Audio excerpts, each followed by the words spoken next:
नमस्कार साथीहरू। आज चाहिँ म बीबीएस सेकेन्ड इयरको एकाउन्टको युनिट 1 मा रहेको कन्सेप्चुअल फाउन्डेसन भन्ने च्याप्टरको चाहिँ थ्योरेटिकल क्वेसन्सहरू लिएर आएको छु। यो च्याप्टरमा चाहिँ हामी जम्मा 8 वटा क्वेसन्सहरू पढ्नेछौँ, जुन चाहिँ एक्जामको लागि अत्यन्तै इम्पोर्टेन्ट हुनेछ। यो च्याप्टरमा चाहिँ जम्मा 5 मार्क्स कोटाको कि त 5 मार्क्स कोटाको कि त 2 मार्क्स कोटाको कि त 7 मार्क्स कोटाको कि त 10 मार्क्स कोटाको एउटा थ्योरेटिकल क्वेसन्स अनिवार्य रूपमा एक्जाममा आउने गरेको पाइन्छ। 1 नम्बरमा रहेको छ define management accounting, explain the reason for gaining popularly by management accounting in modern business world। व्यवस्थापन लेखा विधि भनेको के हो भनेर भनेको छ। सुरुमा व्यवस्थापन लेखा विधि व्यवस्थापन र लेखा विधि गरी दुईवटा शब्दहरूको समिश्रणबाट बनेको छ। वित्त एवं लगानी सम्बन्धी सूचनाहरूको योजना तर्जुमा गर्ने, व्यवस्थापकीय निर्णय गर्ने र नियन्त्रण गर्ने कार्यमा प्रयोग गरिने लेखा विधिलाई नै व्यवस्थापन लेखा विधि भनिन्छ।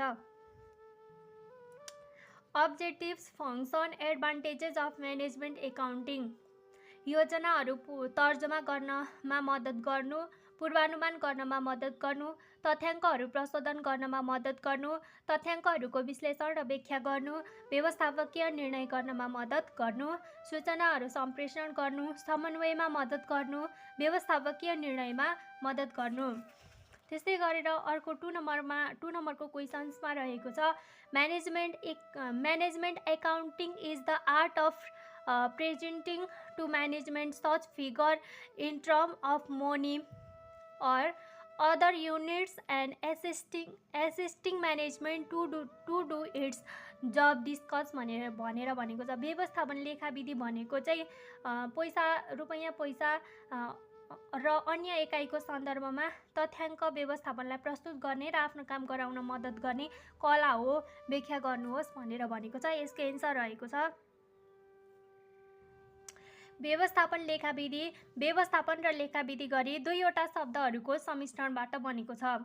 वित्त एवं लगानी सम्बन्धी सूचनाहरूको योजना तर्जुमा गर्ने, व्यवस्थापकीय निर्णय गर्ने र नियन्त्रण गर्ने कार्यमा प्रयोग गरिने लेखा विधिलाई नै व्यवस्थापन लेखा विधि भनिन्छ। व्यवस्थापन लेखाले सबैभन्दा पहिले वित्तीय जानकारी पहिचान, मापन र रेकर्ड गर्दछ। त्यसपछि यी जानकारीहरू विश्लेषण गरी सान्दर्भिक रूपमा प्रस्तुत गरिन्छ। अन्त्यमा आवश्यक जानकारी प्रदान गरिन्छ। अन्त्यमा व्यवस्थापन लेखा जानकारीसँग सम्बन्धित छ, जुन अक्सर प्रभावकारी प्रशोधन, विश्लेषण र मूल्याङ्कनको मद्दतले प्रभावकारी व्यवस्थापनको जन्म हुन्छ। त्यस्तै गरेर 3 नम्बरमा रहेको छ management accounting provides necessary information decision making, give your reason. व्यवस्थापन लेखा विधिले निर्णय लिनका लागि आवश्यक जानकारी प्रदान गर्दछ, कारण दिनुहोस् भनेर भनेको छ। यसको एन्सर रहेको छ व्यवस्थापन लेखा विधि वित्तीय लेखा विधि, लागत लेखा विधि, लेखा परीक्षण, बजेट तथा पूर्वानुमान, कर प्रणाली जस्ता विषयहरूसँग सम्बन्धित भएकाले ती विविध विषयका जानकारीहरू सङ्कलन गरी माग अनुसार व्यवस्थापनलाई उपलब्ध गराउने कार्यमा महत्त्वपूर्ण योगदान पुर्याउँदछ। यी जानकारीहरूको आधारमा व्यवस्थापकहरूले समस्या समाधान गर्ने विकल्पहरूको विश्लेषण गरी सर्वोत्तम विकल्पको छनौट गर्ने कार्यहरू गर्दछन्।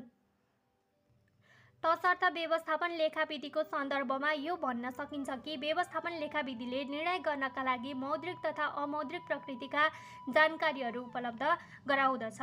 त्यस्तै गरेर क्वेसन नम्बर 4 मा रहेको छ इम्पोर्टेन्ट क्वेसन्स, जुन चाहिँ एक्जामको लागि इम्पोर्टेन्ट छ। The objectives of management accounting are far wider than that of financial accounting, explain. व्यवस्थापन लेखाको उद्देश्य वित्तीय लेखाको भन्दा धेरै फराकिलो हुन्छ, किन व्याख्या गर्नुहोस् भनेर भनेको छ।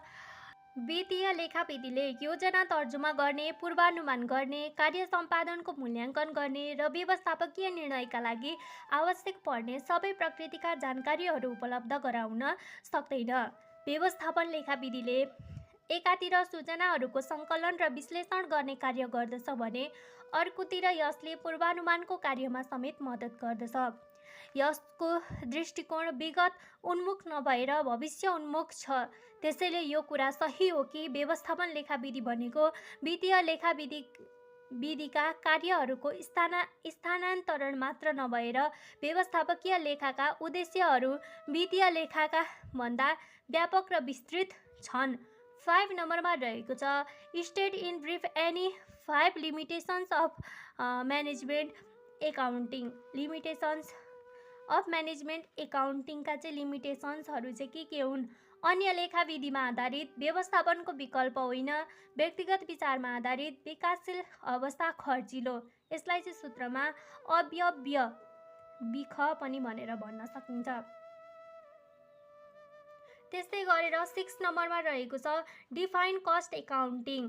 Mention any 3 objectives of cost accounting. Cost accounting भनेको चाहिँ के हो भनेर भनेको छ वस्तु उत्पादन गर्दा तथा सेवा प्रदान गर्दा लागेका लागतहरू पहिचान गर्ने, लागतको अभिलेख राख्ने, कुल लागत र प्रति एकाइ उत्पादन लागत पत्ता लगाउने र लागत नियन्त्रण गर्नेसँग सम्बन्धित कार्यलाई कस्ट एकाउन्टिङ भनिन्छ।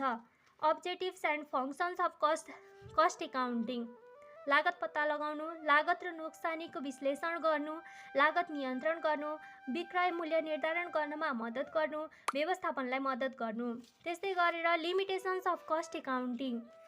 एकरूपताको अभाव, अवधारणागत विविधता खर्चिलो, भावी परिस्थितिको बेवास्ता, दोहोरो लेखा प्रणालीको अभाव। अर्को रहेको छ important advantages of cost accounting. लागत नियन्त्रण गर्न मद्दत गर्दछ, विक्रय मूल्य निर्धारण गर्नमा मार्गदर्शन प्रदान गर्दछ, निर्णय गर्ने कार्यमा मद्दत गर्दछ। त्यसै गरेर नाफा वृद्धि गर्नमा सहयोगी, उपभोक्ताहरूलाई फाइदा। 7 नम्बरकोमा अर्को इम्पोर्टेन्ट क्वेसन्स रहेको छ। यो चाहिँ इक्जामको लागि धेरै नै इम्पोर्टेन्ट रहेको छ। इक्जाममा चाहिँ हामीलाई योचोटिको इक्जाममा चाहिँ यही क्वेसन आउन सक्ने सम्भावना चाहिँ धेरै रहेको छ। Distinctness between cost accounting and management accounting.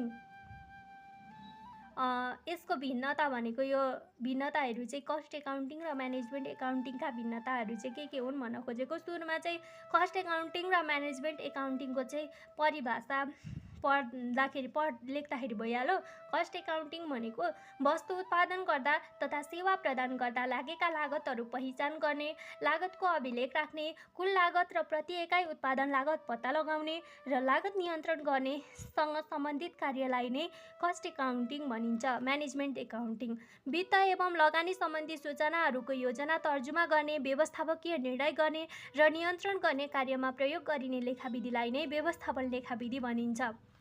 अर्को रहेको छ क्षेत्र। यिनीहरूको क्षेत्र चाहिँ कस्तो? व्यवस्थापन लेखाविधिको तुलनामा लागत लेखाविधिको क्षेत्र सीमित अथवा साँघुरो रहेको छ भने यसको अपोजिट व्यवस्थापन लेखाविधिको क्षेत्र लागत लेखाविधिको तुलनामा बृहत छ। त्यस्तै अर्को रहेको छ वित्तीय लेखाविधिका सीमाहरू निराकरण गर्न लागत लेखाविधिको उत्पत्ति भएको हो। व्यवस्थापकीय निर्णय गर्नमा वित्तीय र लागत लेखाविधिका सबल पक्षहरूलाई प्रयोग गर्न व्यवस्थापन लेखाविधिको उत्पत्ति भएको हो। अर्को रहेको छ लागत लेखाशास्त्रीहरूको स्थान व्यवस्थापन लेखाशास्त्रीको भन्दा पछि हुन्छ। व्यवस्थापन लेखाशास्त्रीको स्थान लागत लेखाशास्त्रीको भन्दा अग्रस्थानमा हुन्छ। यसले परिमाणात्मक तथ्यलाई मात्र ध्यानमा राख्दछ। यसले परिमाणात्मक एवं गुणात्मक तथ्यहरूलाई समेत ध्यानमा राख्दछ। लास्टमा रहेको छ 2 मार्क्स कोटाको क्वेसन्समा आउन सक्ने अर्को इम्पोर्टेन्ट क्वेसन्स भनेको चाहिँ write in brief any 2 limitations of financial accounting. Financial एकाउन्टिङको चाहिँ सीमाहरू के हुन् 2वटा लेख्नुहोस् भनेर भनेको छ। ऐतिहासिक जानकारीमा आधारित हुन्छ, मूल्य निर्धारण गर्नमा कठिनाइ हुन्छ। साथीहरू यो त थियो युनिट 1 को इक्जामको लागि अत्यन्तै इम्पोर्टेन्ट थ्योरेटिकल क्वेसन्सहरू। अब आउने अर्को भिडियोमा चाहिँ म लास्ट यानि कि 15 मार्क्स कोटाको क्वेसन्सको लागि चाहिँ इम्पोर्टेन्ट नोटलाई सेयर गर्नेछु। त्यतिन्जेलसम्मको लागि मलाई बिदा दिनुहोस्। धन्यवाद।